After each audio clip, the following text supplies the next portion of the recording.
You're listening to the Happier Marriage Secret podcast, and today we'll be tackling the top 5 marriage frustrations that couples experience head on. And we're doing that so that you and your spouse can experience deeper connection and have a more satisfying marriage. Stay tuned. Hello and welcome to the Happier Marriage Podcast, a podcast for spouses longing to have a happier marriage so they can feel more connected, desired and supported. Now, to start the show, here is your host and Sherpa, licensed marriage and family therapist and certified relationship coach, Kingsley Grant. Do you ever feel like you and your spouse are drifting apart despite your best efforts? Do you feel that sometimes like you are like two roommates? Or do you feel like you're like two ships passing in the night, but you never ever connect? Do you feel like, your relationship is one where you wonder, what's happening? What's happening to our marriage? And you feel lonely.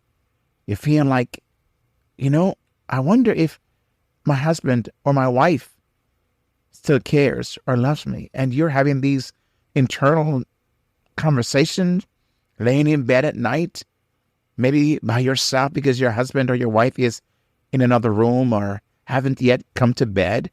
And this has been a pattern. And you feel like you're drifting apart, right? Fawn Weaver says this: the greatest marriages are built on teamwork, a mutual respect, a healthy dose of admiration, and a never-ending portion of love and grace. You said, yes, that's good for him because, or her, whoever Fawn Weaver is, but you're thinking, that's what I wish I had, but you don't understand my marriage. You don't know what it is I've gone through, what we're going through in our relationship. Well, today, my friend, we're diving into the heart of marital challenges and exploring how to bridge the gap or close the gap between frustration, where you might be right now, or you've experienced, and this, apart-like feeling. We're going to tackle that and see how we can bridge that gap and create a connection rather than the frustration that you're currently feeling. We're going to identify those top 5 frustration points and then see what we can do to close that gap.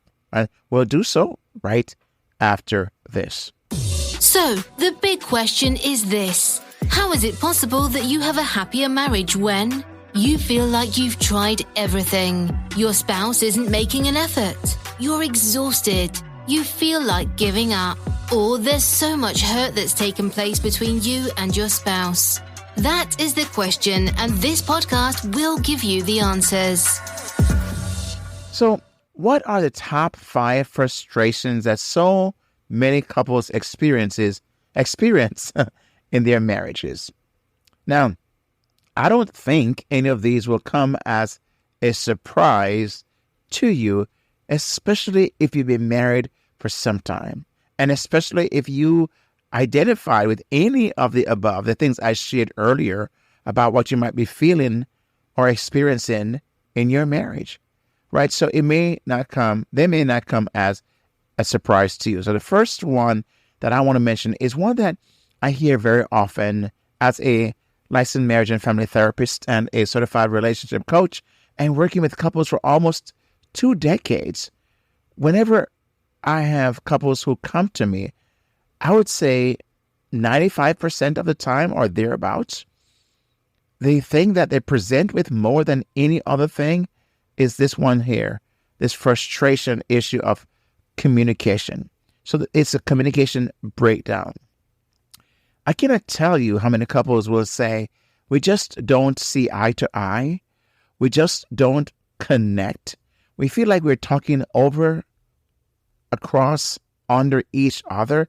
I feel like I'm not being heard. I'm not being understood. I'm not being acknowledged. And so there's an issue in the realm of communication. The Bible said in Proverbs 18, verse 13, that to answer before listening, that is folly and shame. So what this Solomon is talking about here is the idea of communication, right?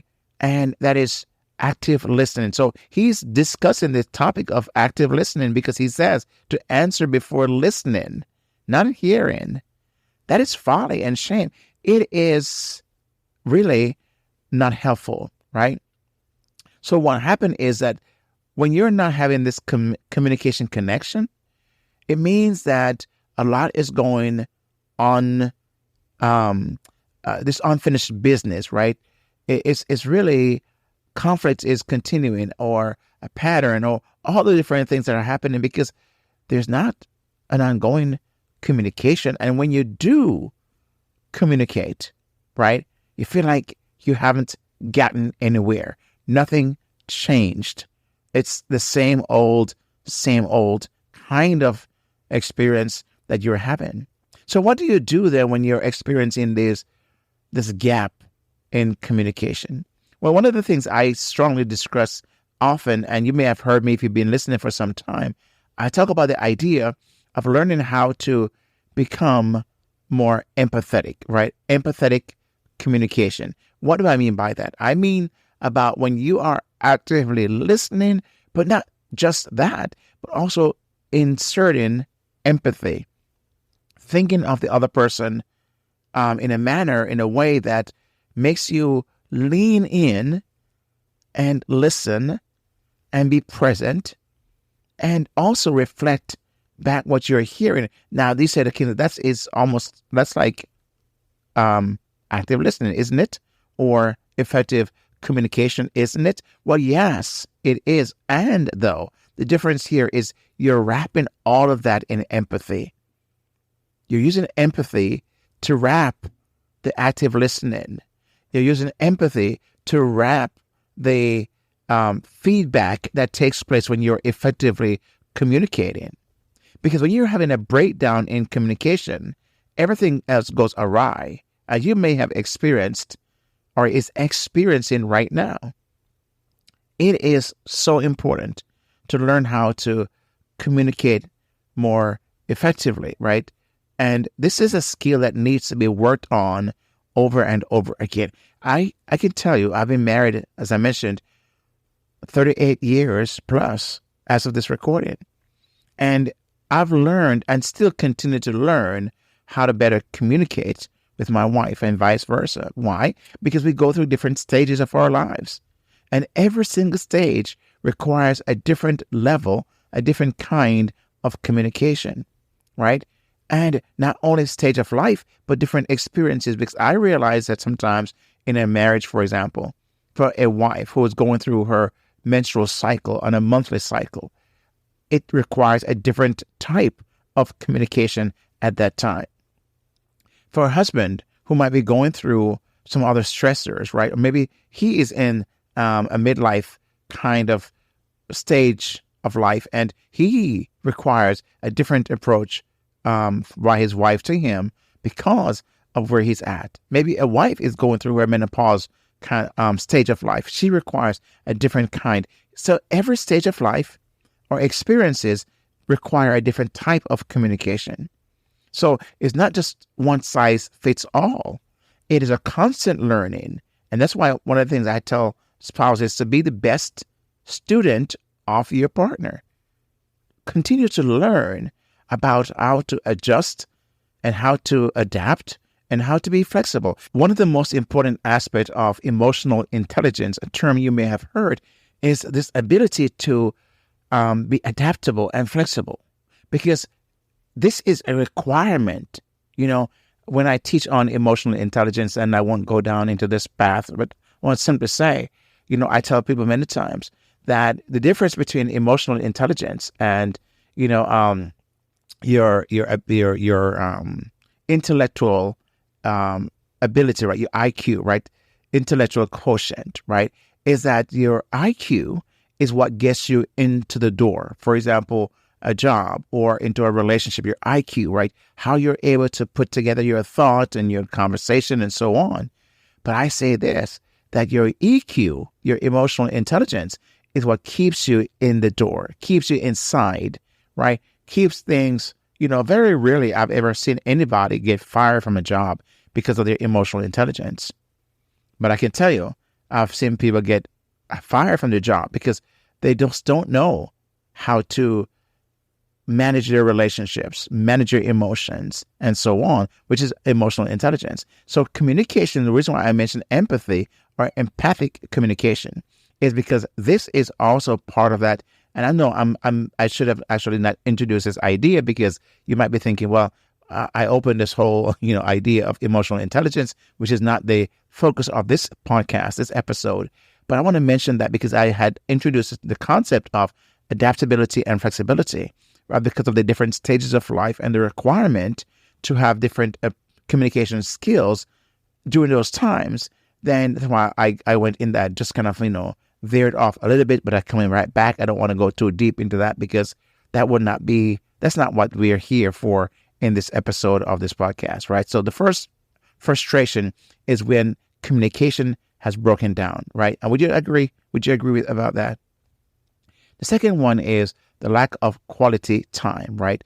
When you want to spend time with your husband or your wife and you're not getting that because of a number of reasons, the children, the work schedule, maybe it's because of just the hurry and the hectic schedule that you or your spouse is having to embrace because of whatever's happening. The kids need to get here or there. Maybe it's longer work hours or a different shift. I remember there was a time when I used to work at night. A job that I had many, many years ago, and for almost 5 years, this was my kind of schedule. Well, actually, about a year and a half, I had a daytime schedule where I would go to work at 9 and get up by 5 p.m.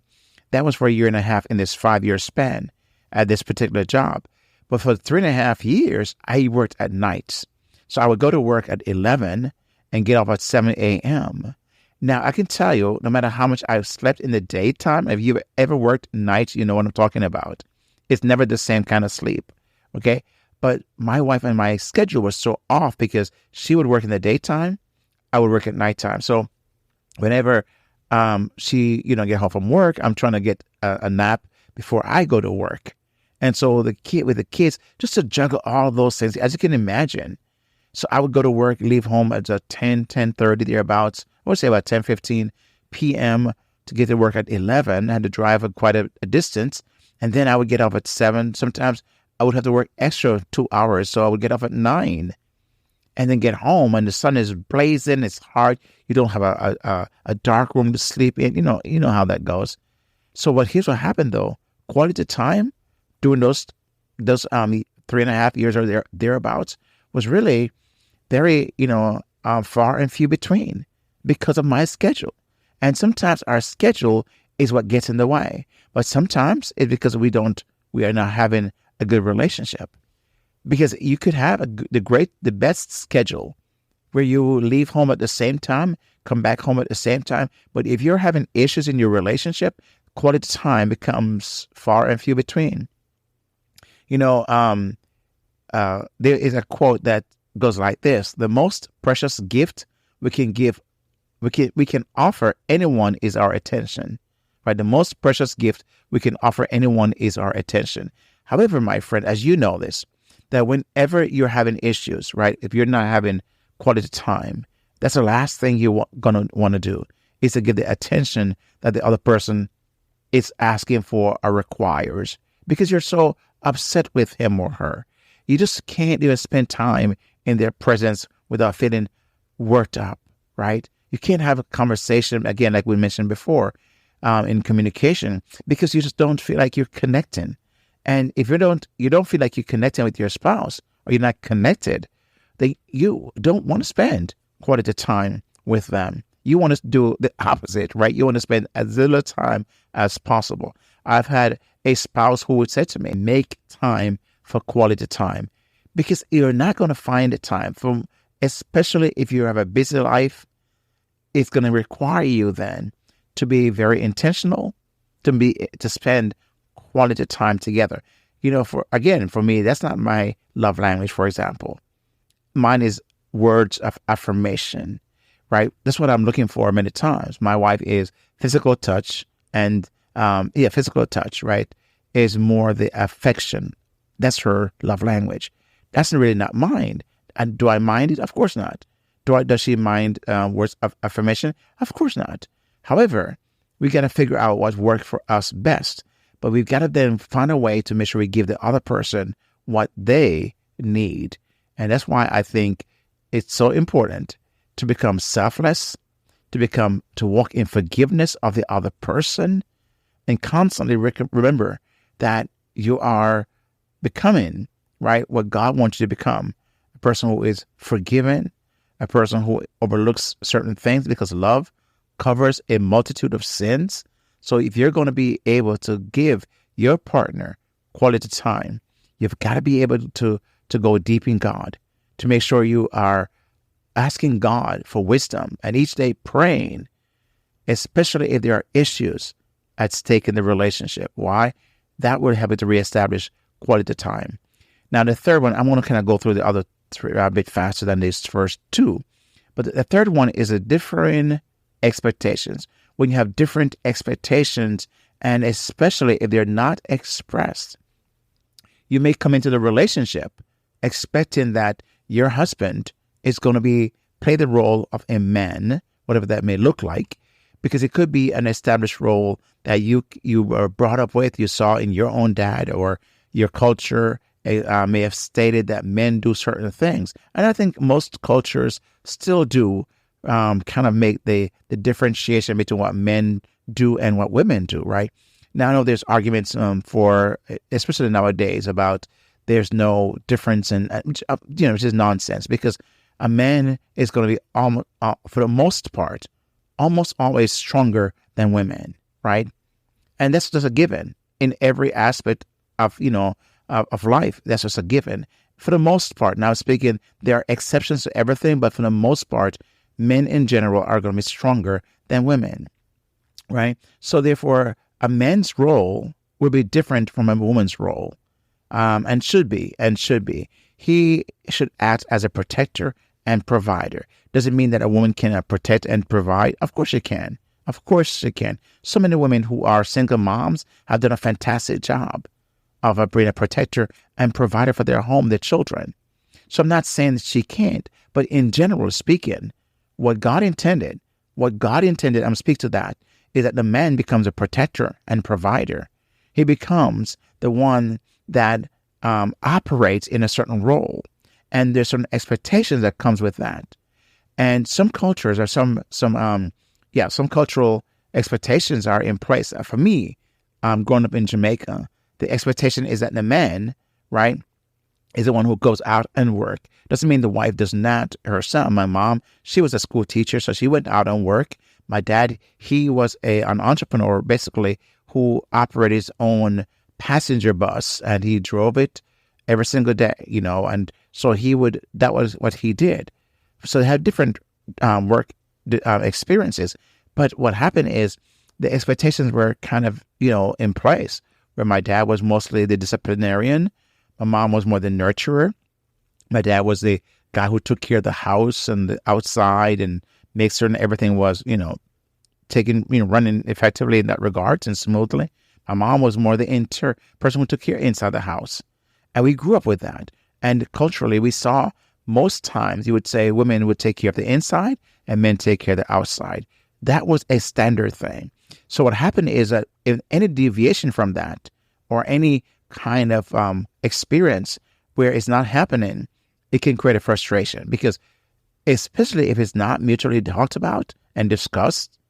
And, whenever I encourage couples who are getting married to make sure they have premarital counseling and talk about the expectations. What are their expectations coming into the marriage? What is the role of the husband, the role of the wife? What are they expecting to see? And discuss them. Because when they're not discussed, there's going to be frustration, right, in that regards. And I love what Romans 12 verse 10 says. Be devoted to one another in love. Honor one another above yourselves, right? So there are going to be times when our expectations are not met, but we're going to have to then step back and walk in humility and walk away from pride, and say, you know what, maybe, you know what, it's not the end of the world. It's not the end of the world. And maybe I had this expectation that I never expressed to my wife or to my husband. And it's on me. This one is on me. So I think it's for us to be able to, now I know, I want to mention this before I go further. I know what I'm saying may not be easy. It's many times it's not, right? Just to be upfront and honest with you. But it's possible. With God, all things are possible. So God will give you the strength if you so ask him to do these things, especially when your expectations are not being met and you're frustrated. I know it's hard, but God can give you the grace to be able to navigate, to manage, to get through, and to also show love to your husband or to your wife. And that's why Paul said here in Romans 12, verse 10, be devoted to one another in love. In love, right? It's because of love that causes us to take a step back. My marriage would not be lasting 38 years and counting if there was not a commitment to love and to walk in forgiveness of each other. Have there been challenges along the way? Yes. Difficulties? Yes. But God's grace has allowed us to navigate this whole idea of expectations when they're not met and they're leading to frustrations, right? The fourth one is financial stress. This is a biggie. As you know, most marriages that have failed because of financial issues. I remember a time that in our marriage, my wife and I, we went through a very severe financial crisis. It was mostly through COVID. And I cannot tell you, in my 38 years of marriage, right? And that's, COVID as of this recording was in 2019, 2020, thereabouts, right? And how, the whole world experienced some aspect of it. And it was very, very challenging, very, very difficult for us. And I remember a time where I felt the stress of finances in a way that I've never felt before. And I'm thinking, what am I going to do? Well, here's what happened. Because of that, I'm trying to figure things out as a man, again, going back to expectations, right, and the roles. And I'm thinking that I have a wife and I have children.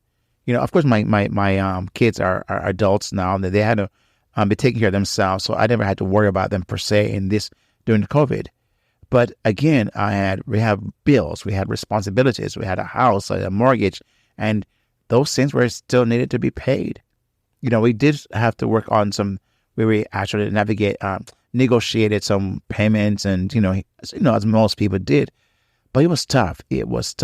But where I felt the stress was figuring out what are we going to do, and that stress caused me, I think, led to me to want to isolate and pull away and try to figure things out, and times where you feel like easily triggered, because the tension, the stress was piling up.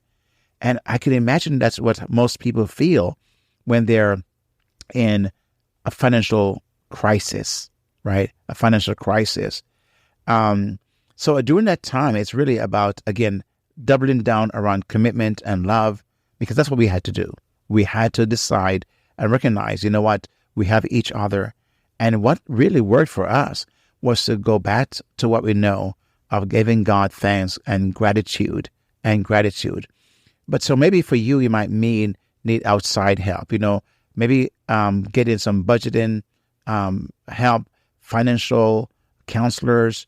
Maybe it's your church. If you have a church that teaches on finances or offer a class on finances, maybe to see someone, maybe seeing a mentor. I remember, the church that I attend, the church that I attend, they offer what's called Financial Peace University, where people can go and get classes on finances, how to do budgeting, how to save money, how to put aside money. I grew up and I taught my kid this very thing. Well, actually, I didn't grow up this way because my dad never actually taught this the way that I've taught my kids. But I teach my kids that, here's what you do when every dollar you get, right? You spend a part of it, you save a part of it, and you give a part of it. So my philosophy, based upon what I knew growing up, this part I did get from my dad, teaching, was to make sure you give God 10%. 10% of everything that came in belongs to God. So I would make sure that 10%, we set it aside to give to God. Okay? Now, there was a time in my life when we were, again, going back to when we had a financial crisis that I didn't even know. How do we give when we are struggling? We didn't even have an income coming in, so to speak, right? And the little that came in, we're trying to stretch and figure a way to make it work. But we had to find a way. We remembered this, that God is faithful, and God was faithful during that time. I cannot tell you, if I would begin to tell the miracles that God worked during that time, it just take a whole episode would be required for that.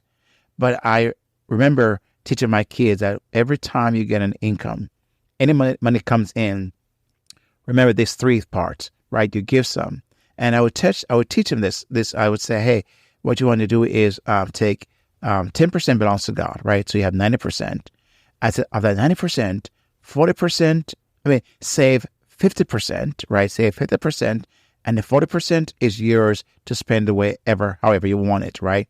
That is where you are able to utilize that money. So my whole point of this is simple, coming up with a strategy that will help you to de-stress around finances. The fifth one is a big one. This one happens to do with appreciation, right? Feeling unappreciated can be frustration, right? Because I find that every person in a relationship want to know that they feel appreciated. You appreciate them. I want my wife to know to send messages my way in one way or the other, that she appreciates the efforts I make, the work that I do. But also, I also need to send her a message that I appreciate the things she does as well. We have certain things that we do, again, going back to roles, and that we just kind of assign and take that on ourselves. But whenever it does happen, I want to not take it for granted. I don't want to be taken for granted, and neither do I want to take my wife for granted and the things she does. So appreciation is a very important aspect of the relationship. The worst thing to feel is that you're taken for granted. It's almost like familiarity that breeds contempt. So we feel like that's your job. That's your role. Why do I need to even make any big deal of it? No, we need to make a big deal of it. We need to then make sure we send a message and we let our spouse know that we appreciate them. We appreciate what they do for us, and we appreciate the role that they play in the relationship. That is very, very important.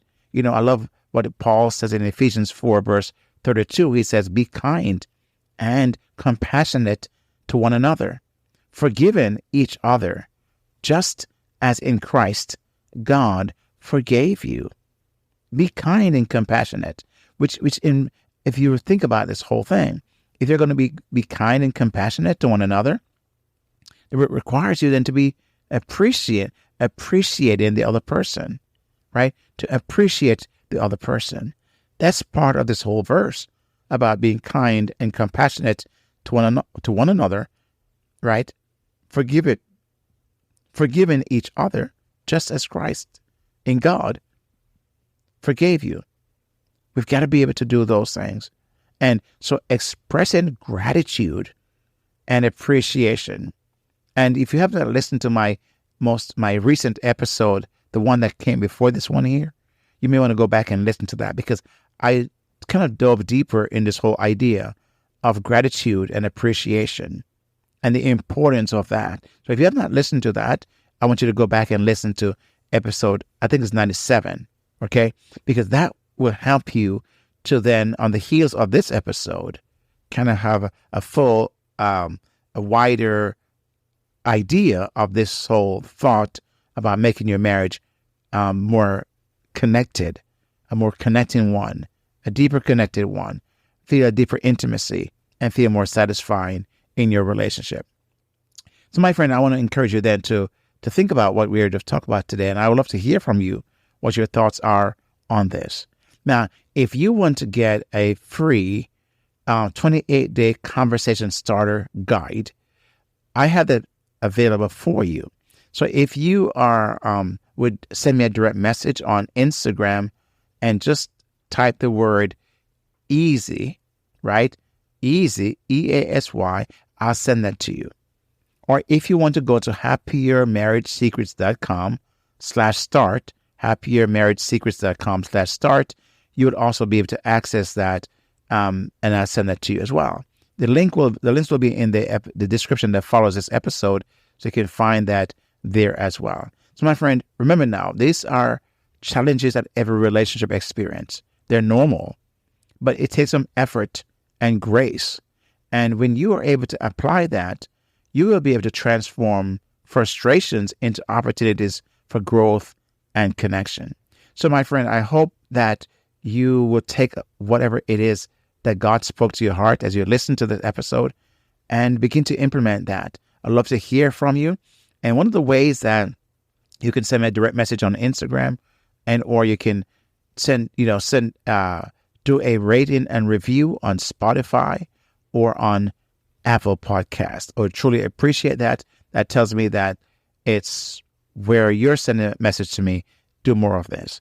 And if you have any topic you'd love to hear me talk about, please do not hesitate to reach out to me and let me know. With that said, my friend, may God bless you and yours. And then let's wrap it up with this.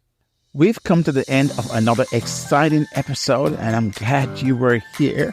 If you like what you've heard and want to go deeper on how to talk to your spouse when things are difficult, you will want to get on the wait list for Couples Talk It Out workshop. In this workshop, you will learn how to master difficult conversations and build deeper connections. If this interests you, simply follow me on Instagram and comment on one of my posts the word easy, and you'll be able to enter your information so we can reserve your spot. Do so today.